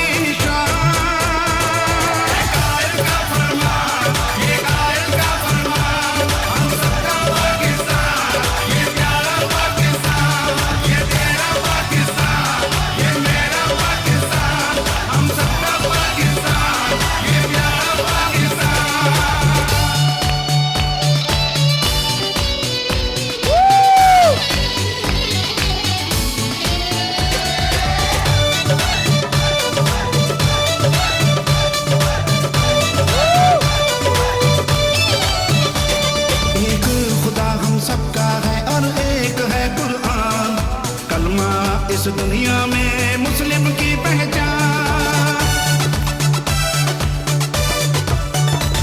एक खुदा हम सबका है और एक है कुरान। दुनिया में मुस्लिम की पहचान खुदाए जुल जलाल है, तुम सबका निगहबान। कायल का फरमान, ये कायल का फरमान, हम सबका पाकिस्तान, ये प्यारा पाकिस्तान, ये तेरा पाकिस्तान, ये मेरा पाकिस्तान, हम सबका पाकिस्तान, ये प्यारा पाकिस्तान। कायद का फरमान है ये, कायद का फरमान, कायद का फरमान है ये, कायद का फरमान। सिंधी पंजाबी बलोच पठान, सिंधी पंजाबी बलोच पठान, हुए थे जब ये एक जान, फिर बनाता पाकिस्तान। ये तेरा पाकिस्तान, ये मेरा पाकिस्तान, हम सबका पाकिस्तान, ये प्यारा पाकिस्तान, ये तेरा पाकिस्तान, ये मेरा पाकिस्तान, हम सबका पाकिस्तान, ये प्यारा पाकिस्तान। जबरदस्त भाई, बहुत जबरदस्त। वाकई इन्होंने मुझे कहा था गाना सुनना फिर तुम्हें मज़ा आएगा, और वाकई मज़ा आया। और आपने इसमें बड़ा अच्छा मैसेज है कि चाहे सिंधी है, बलोची है, पंजाबी है, पठान है, हम सब एक हैं। ये मैसेज जो है ये अब्दुल्ला चिल्ली साहब का है, उन्होंने लिखा है इस गीत को। और हमारे बहुत ही प्यारे दोस्त हैं नासिर हुसैन और तौकीर हुसैन, इन्होंने मिल के ये नगमा जो है बनाया है, इसकी धुन बनाई, इसका म्यूजिक बनाया, और आपकी खूबसूरत आवाज़, बड़ी मेहरबानी। तो मैं चाहता हूँ इन सबके लिए तालियां, बहुत सारी तालियां होनी चाहिए, क्योंकि इसी तरह के नगमे, मिली नगमे जो हैं वो हमारे जो बच्चे स्कूल्स में हैं उनके लिए बहुत ज़रूरी है कि जब अपने स्कूल्स में फंक्शंस होते हैं। अच्छा, मुझे तो एक और चीज़ भी बड़ी अजीब लगती है कि कुछ स्कूल्स में फंक्शंस ख़त्म कर दिए गए। 14 अगस्त का हमेशा से हम जब बच्चे थे तो we used to look forward कि हम अपने स्कूल जाएंगे, हमने झंडियाँ पकड़ी हुई, हम गानों की तैयारी कर रहे होते थे। अब ज़रा स्कूल्स में नहीं होता, ये गलत नहीं है, मुझे लगता है होना चाहिए, है ना? होना चाहिए। अवेयरनेस ही नहीं, बस उनको ये पता है कल छुट्टी होने वाली है 14 अगस्त की, बस। पहले 14 अगस्त में स्कूलों में हमारे जी early in the morning class में असेंबली होती थी, और उसमें नेशनल एंथम बजाया जाता था, और हमें स्पीच डिबेट होता था कि पाकिस्तान कैसे बना और किस कुर्बानियों से हासिल किया गया। तो हमारी जो चाइल्ड जो जनरेशन थी उनको पता होता था। अब ये चीज़ें ख़त्म होती जा रही हैं। वो 2 घंटे होते थे सुबह के, स्पेशली बुलाया जाता था कि आज 14 अगस्त को मिठाइयाँ बढ़ती थी, मिठाइयाँ स्कूल में। खासतौर पे हसन तकरीरों का मुकाबला हुआ करता जी है, जी, जिस तरह से आपने अभी मुकाबला करवाया है। जी जी। और इसी तरह से हम लोग जब छोटे होते थे तो हमें टैब्लोज होना और ये सब ड्रामाज होना, और शेरवानी और कायद-ए-आज़म कैप, ये सब पहन वेयर करके बच्चे बैच इकट्ठे करना। जी, तो मैं बहुत बहुत मुबारकबाद पेश करना चाहता हूँ बिल्कुल बिल्कुल केपा सलार साहब को। अल्लाह ताला लंबी जिंदगी दे आमीन, उनको भी, और हमारे मुल्क की इसी तरह हिफाजत पूरी पाक अफवाज को बहुत लंबी जिंदगी दे, क्योंकि वो जागते हैं तो हम सोते हैं। बिल्कुल ठीक कह रहे हैं, और आई थिंक उनको बहुत क्रेडिट जाता है। जब मैं देखती हूँ वो माएँ जिनके बच्चे, क्या बात है, किस तरह वो माएँ जो हैं अभी जो हुआ और उस वक्त उनके क्या दिल थे, तो अपने मुल्क की हिफाजत कर रही हैं ये आर्म फोर्सेस, और सरहदों में बैठी हैं, हम आराम से सो रहे हैं। तो मेरे ख्याल से उनके लिए बहुत सारी तालियां होनी चाहिए। उन शहीदों को भी शहीदों के लिए भी, जिनकी जो शोधा हैं, अपनी कुर्बानियां देके इस मुल्क के लिए आज भी वो अपने बॉर्डर्स पे या दहशतगर्दों से मुकाबला कर करके पाकिस्तान को सेव कर रहे हैं। हम आराम से सोते हैं, स्कूल के बच्चे महफूज हैं। ये सब चीज़ें जो ऑल क्रेडिट गोज टू हमारे फील्ड मार्शल और गवर्नमेंट ऑफ पाकिस्तान को जाता है, जो ये काम अंजाम दे रहे हैं। हम सब उनको सैल्यूट पेश करते हैं, उन शहीदों को सलाम पेश करते हैं। बेशक, बहुत सारी दुआएं हैं। फबिया, अब आपकी टर्न आ गई, अब आपने हमें कुछ सुनाना है। ए वतन के सजीले जवानों, वतन के सजीले जवानों, मेरे नगमे तुम्हारे लिए है, मेरे नगमे तुम्हारे लिए है। ए वतन के सजीले जवानों, वतन के सजीले जवानों।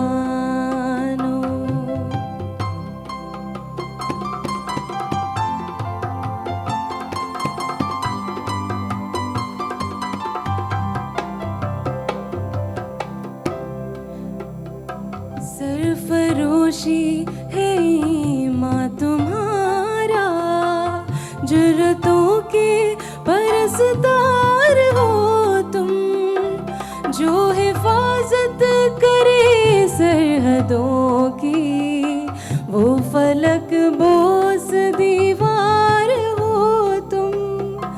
ए शुजाअत के जिंदा निशानों, मेरे नग़मे तुम्हारे लिए है, मेरे नग़मे तुम्हारे लिए है। ए वतन के सजीले जवानों, वतन के सजीले जवानों, ए वतन के सजीले जवानों। Thank you so much. क्या बात है, क्या बात है।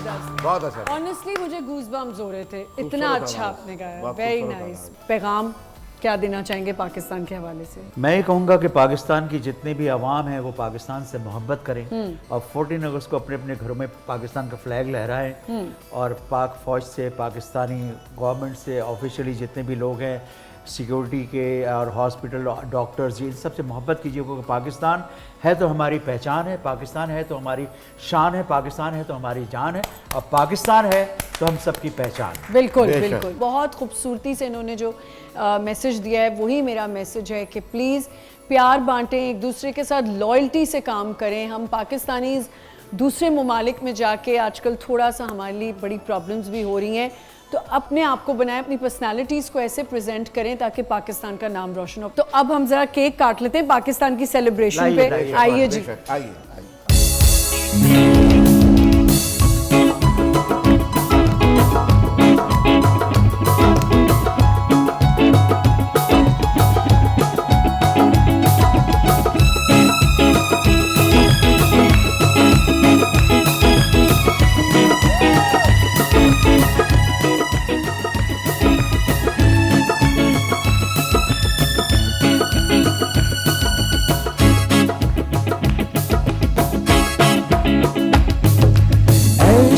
ज़मीन और आसमां, इनके सिवा जाना कहाँ।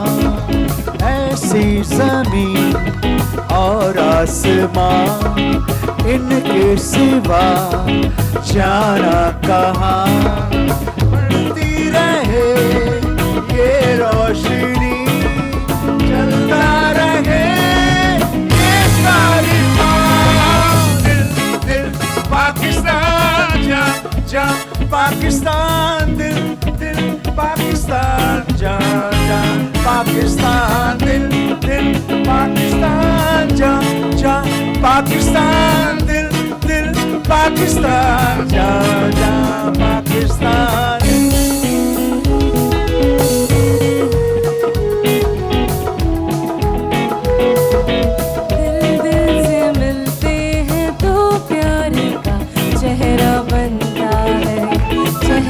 बनता है फूल की लड़ी में पिरोई तो फिर सहरा बनता है, सहरा बनता है। दिल दिल पाकिस्तान, जा जा पाकिस्तान, दिल दिल पाकिस्तान, जा जा पाकिस्तान, दिल दिल पाकिस्तान, जा जा पाकिस्तान, दिल पाकिस्तान, पाकिस्तान, पाकिस्तान जिंदाबाद। चलें जी, आ जाएं फबिया। पाकिस्तान ये जिंदाबाद। वैसे दिल तो नहीं चाह रहा है झंडे को काटने का, लेकिन हम सेलिब्रेट कर रहे हैं पाकिस्तान की आज 78th बर्थडे, और पाकिस्तान अल्लाह ताला ऐसे ही सलामत रहे और हम सब पाकिस्तानियों के लिए ऊपर रहमत फरमाए अल्लाह ताला। और पाकिस्तान जिंदाबाद। अपना बहुत ख्याल रखिएगा, इंशाल्लाह नए शो के साथ आएंगे। खुदा हाफ़िज़।